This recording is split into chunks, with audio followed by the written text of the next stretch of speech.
France, around 1745, not all inhabitants cultivated the land to survive. In fact, some owned shops where they practiced a trade. These were essential goods that the colonists could not make themselves and had to buy from artisans. Among these artisans were blacksmiths, carpenters, tanners, shoemakers, tailors, and bakers. Even though most inhabitants had their own bread ovens, they were sometimes tempted by the delicious smell coming from the bakery. When a horse lost a shoe, it was the blacksmith who replaced it. One had to go to his forge, where a young apprentice worked alongside him to learn the trade. It was the boy's father who placed him with the blacksmith.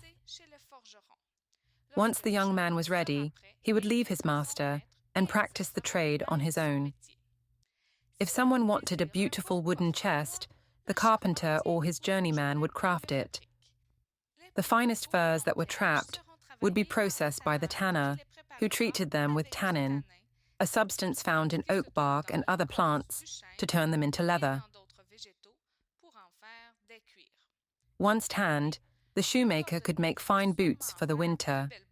Elegant garments were sewn by tailors, while their enslaved workers stitched buttons onto jackets.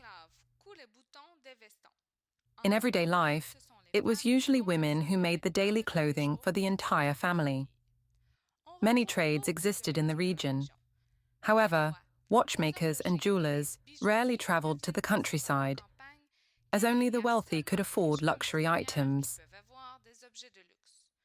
Their workshops were found in large cities like Quebec and Montreal.